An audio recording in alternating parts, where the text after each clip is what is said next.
প্রিয় শিক্ষার্থীবৃন্দ, স্বাগত জানাচ্ছি তোমাদেরকে আজকের একটি টিউটোরিয়ালে। যে যেখান থেকে বসে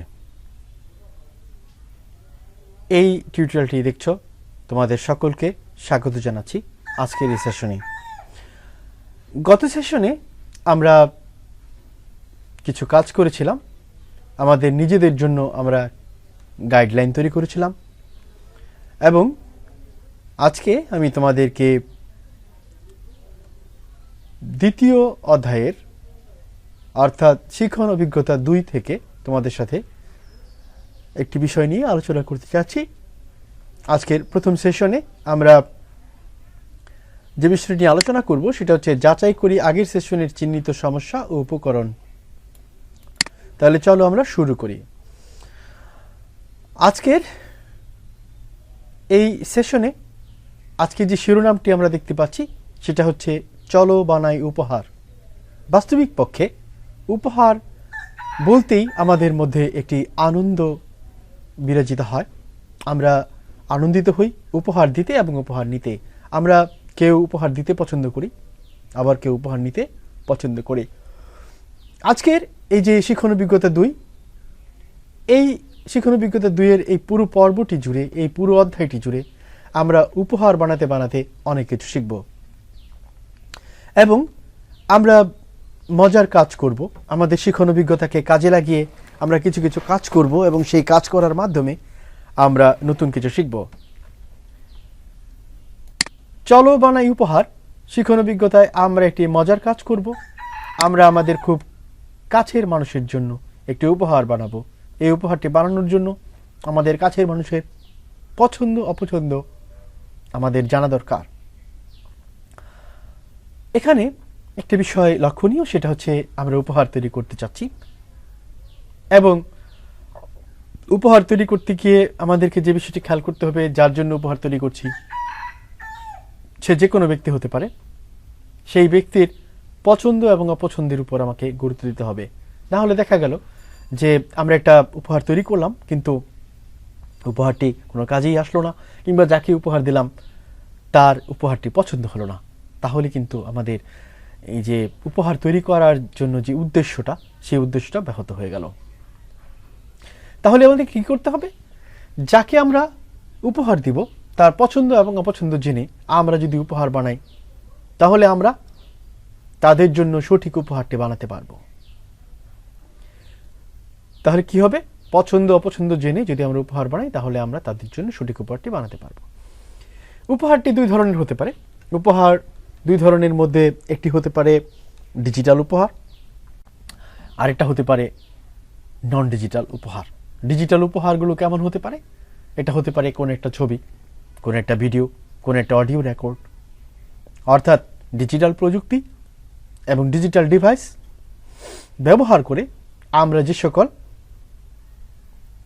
উপহার তৈরি করব সেই উপহারকে আমরা বলবো ডিজিটাল উপহার। তাহলে এখন প্রশ্ন হচ্ছে নন ডিজিটাল উপহার কি? নন ডিজিটাল উপহার হচ্ছে যে উপহারগুলোর মধ্যে ডিজিটাল কোনো ডিভাইস বা যন্ত্রপাতি ব্যবহার করা হয়নি।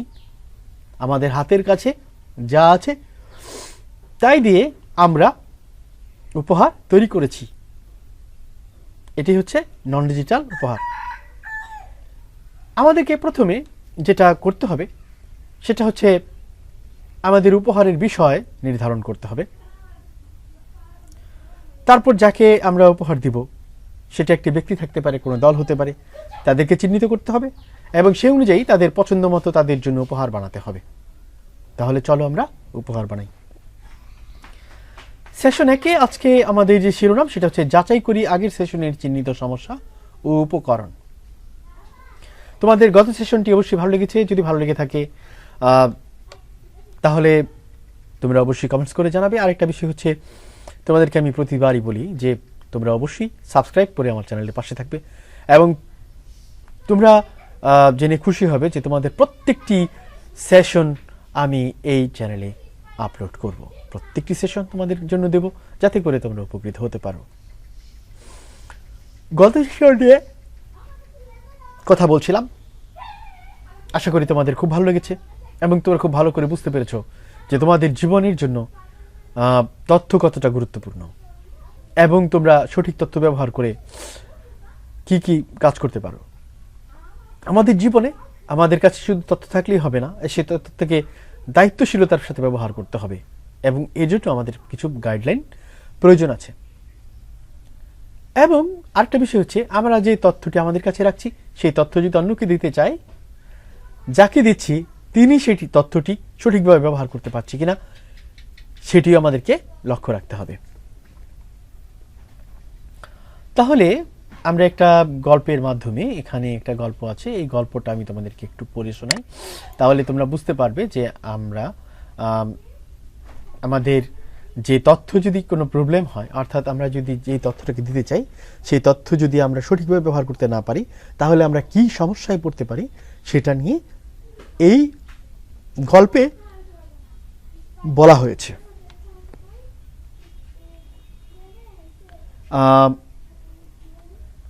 যেমন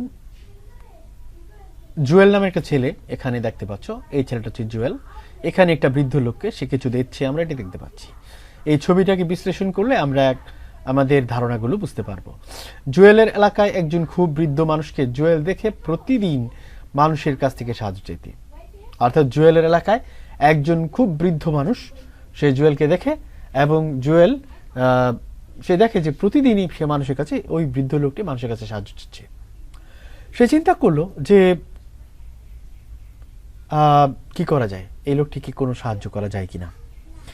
এই বৃদ্ধ লোকটি যে কাজটি করেন সেটা হচ্ছে তিনি প্রতিদিন কিছু খাবার কিনে খান এবং জুয়েলেরও খুব ইচ্ছা হয় যে তিনি এই বৃদ্ধ লোকটি যাতে তিনি কিছু সহায়তা প্রাপ্ত হন, সেই জন্যে জুয়েল তাকে সাহায্য করতে চায় এবং জুয়েলের ইচ্ছে হচ্ছে প্রতিদিন তাকে মানুষের কাছে যেন হাত পাততে না হয় সেই ধরনের একটি সহায়তা করা।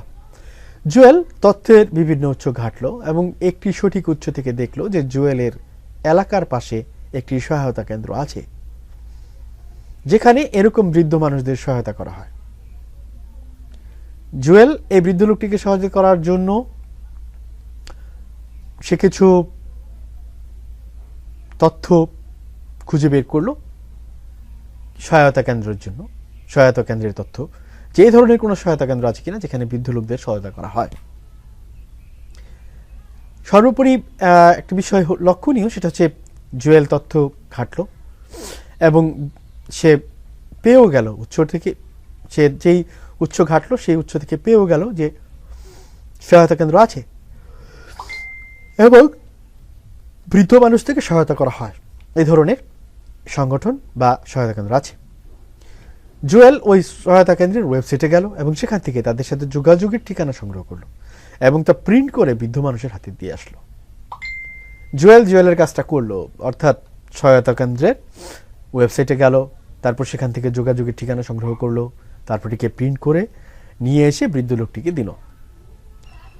পরদিন বৃদ্ধ লোকটিকে দেখলো, আবার দেখলো যে সে মানুষের কাছে সাহায্য চাইছে, অর্থাৎ জুয়েল দেখতে পেল বৃদ্ধ মানুষটি আবারও মানুষের কাছে সাহায্য চাইছে। এখন জুয়েল মানুষটির কাছে গেল এবং জিজ্ঞেস করলো কেন তিনি আবার মানুষের কাছে সাহায্য চাইছেন। তিনি বললেন, বাজান তুমি তো আমার একটা কাগজ দিয়ে গেছিলা, কিন্তু আমি তো পড়তে পারি না বাজান। এই যে দেখো একটা তথ্যের একটা বিভ্রাট চলে এসেছে। জুয়েল মনে করেছিল যে যেহেতু আমি প্রিন্ট করে দিয়েছি লোকটা অবশ্যই সেখানে, অর্থাৎ সহায়তা কেন্দ্রে চলে যেতে পারবে, কিন্তু কাজে বিপরীত হয়ে গেল। কাজ করলো ঠিকই কিন্তু কোনো কাজ হলো না।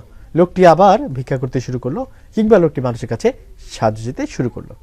এখন জুয়েল মানুষটির কাছে গেল এবং জিজ্ঞেস করলো কেন তিনি আবারও সাহায্য চাইছেন। ঘটনাটা হচ্ছে জুয়েল যদি এই লোকটিকে ঠিকানাটি দিয়ে, অর্থাৎ কাগজটি তার হাতে দিয়ে বলতো যে এখানে একটা ঠিকানা আছে, আপনি এই ঠিকানায় যোগাযোগ করেন, কিংবা যদি জুয়েল এই বৃদ্ধ লোকটিকে সাথে করে নিয়ে সহায়তা কেন্দ্রে যেত, তাহলে কিন্তু লোকটি আবারও পরবর্তী দিনে সাহায্য চাইত না।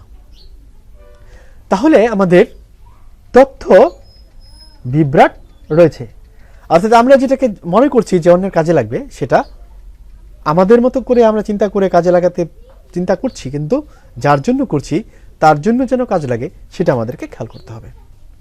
এখানে দেখো লোকটি সাহায্য চাইছে, জুয়েল গেল গিয়ে জিজ্ঞেস করলো কেন সাহায্য চাইছেন। তিনি বললেন, বাজান তুমি তো আমার একটা কাগজ দিয়ে গেছিলা, কিন্তু আমি তো পড়তে পারি না। এখন এই যে লোকটি পড়তে পারে না, যদি লোকটি পড়তে পারতো তাহলে অবশ্যই সেই সহায়তা কেন্দ্রে যেতে পারত। আশা করি তোমরা এই গল্পের মাধ্যমে বুঝতে পেরেছ যে তথ্য আমাদেরকে কি করে দিতে হচ্ছে। আমরা শুধু তথ্য দিয়েই ক্ষান্ত থাকবো না, তথ্যটি যেন কাজে লাগে সেটিকে আমরা খেয়াল করতে পারবো। তথ্যটি যেন সঠিকভাবে আমাদের কাজে লাগে এবং আমরা যাকে তথ্য দিচ্ছি সেই জন্য এটাকে কাজে লাগাতে পারে সেটাও আমাদেরকে খেয়াল করতে হবে। তাহলে আমরা বুঝতে পারলাম যাকে যে তথ্যটি দেওয়া প্রয়োজন তাকে তার মতো করে তথ্যটি না দিলে কোনো লাভ হবে না।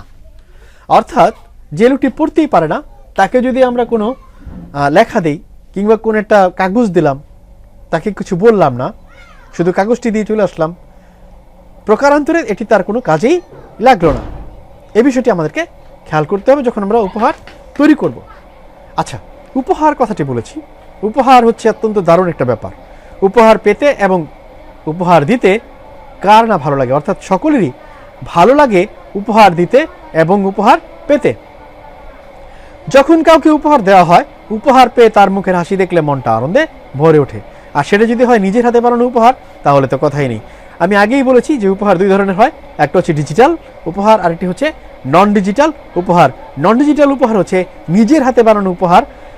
নিজের হাতে বানানো উপহার যদি তুমি কাউকে দাও, সে যদি উপহার পায় এবং সে যদি খুশি হয় তাহলে তোমারও তাকে দেখে ভালো লাগে এবং সে আনন্দিত হলে তোমার কাছেও আনন্দ লাগে। দেখো পাশে একটি উপহারের ছবি দেওয়া আছে, এখানে কতগুলো উপহারের ছবি দেওয়া আছে এবং আমরাও কতগুলো একটি উপহার বানাতে পারি অথবা হাতে তৈরি কোনো উপহারও বানাতে পারি। যার জন্য উপহার বানালাম তাকে পাঠাতে পারি। উপহার বানানোর জন্য কিছু বিষয় পর্যবেক্ষণ করেও শিখে যদি আমরা বানাই তাহলে উপহার অনেক বেশি সুন্দর হবে। আমাদেরকে যেটা করতে হবে, আমরা পছন্দ অপছন্দের দিকে গুরুত্ব দেব। তারপর হচ্ছে উপহারটি যেন সুন্দর হয় সেটা লক্ষ্য রাখবো। হাতে বানানো উপহার সেহেতু হাতের কাছে যে জিনিসগুলো পাওয়া যায় সেটা লক্ষ্য রাখবো। উপহার বানানোর জন্য কিছু বিষয় পর্যবেক্ষণ করেও শিখে আমরা যদি উপহার বানাই তাহলে উপহারটি অনেক বেশি সুন্দর হবে। অর্থাৎ আমরা যদি কিছু বিষয় পর্যবেক্ষণ করি যে উপহারটি কি করে বানাতে হবে এবং যদি উপহার কি করে তৈরি করব সেটা যদি আমরা শিখতে পারি, সেইভাবে যদি আমরা উপহার বানাই তাহলে এটি উপহারটি সুন্দর হবে। তা না হলে আমাদের উপরের গল্পের মতো হয়ে যাবে।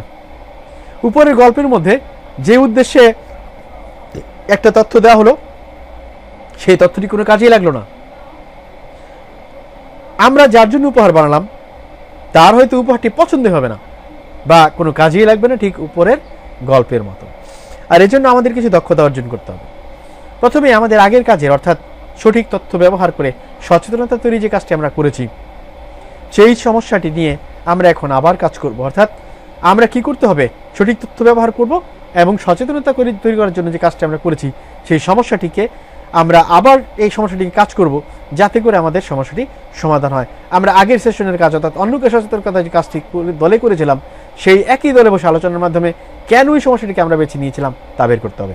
অর্থাৎ আগের সেশনের কাজটিকে নিয়ে আমরা আবার চিন্তা করব যে কেন আমরা এটাকে সমস্যা হিসেবে চিহ্নিত করেছিলাম এবং এটাকে কি করে আমরা সমস্যাটিকে কেন আমরা বেছে নিয়েছিলাম এটা নিয়ে চিন্তা করব এবং নতুন কিছু চিন্তা আমাদের আবার আসবে এবং আমরা সেটা নিয়ে কাজ করব। দলের সদস্যদের সঙ্গে নিয়ে একটু চিন্তা করে দেখি কেন আমরা সমস্যাটিকে বেছে নিয়েছিলাম। আমাদের বের করা কারণগুলো নিচের ঘরে লিখি।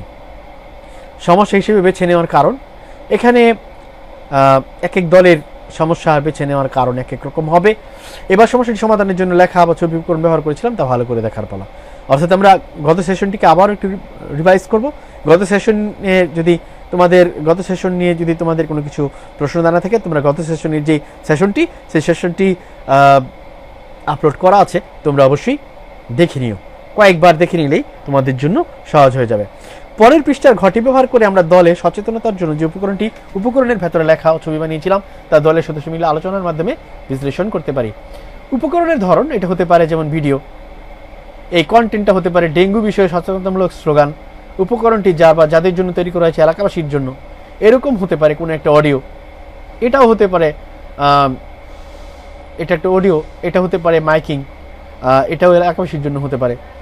তারপর হতে পারে কোনো একটা নোটিশ, এটা হতে পারে কোনো একটা নোটিশ হতে পারে।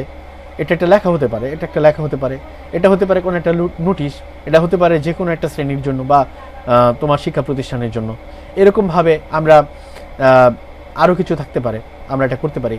ছবি আঁকি বা ছবি তুলে প্রিন্ট করে আঠা দিয়ে লাগাই, এখানে আমরা ইচ্ছে করে কিছু ছবি আঁকতে পারি বা ছবি তুলে আমরা প্রিন্ট করে আঠা দিয়ে লাগাতে পারি।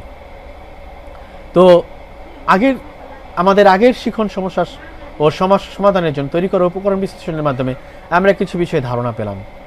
তাহলে আমরা যাই করি না কেন, আমাদের কাজ করার জন্য একটি নির্ধারিত বিষয় থাকে এবং বিষয় অনুযায়ী আমরা আমাদের উপকরণ বানিয়ে থাকি। এর মধ্যে আরও একটি ধারণা আছে যা উপহারটি বানাতে বানাতে জানবো। তো শিক্ষার্থী বন্ধুরা, আশা করি তোমাদের আজকের সেশনটি ভালো লেগেছে। যদি আজকের সেশনটি ভালো লেগে থাকে তাহলে অবশ্যই বেশি বেশি করে লাইক করবে, শেয়ার করবে বন্ধুদের সাথে, এবং যদি তোমাদের আরও কিছু জানার থাকে তাহলে কমেন্টস করবে। তোমাদের সুন্দর ও মঙ্গলময় জীবন কামনা করে আজকের মতো এখানে শেষ করছি। আল্লাহ হাফেজ।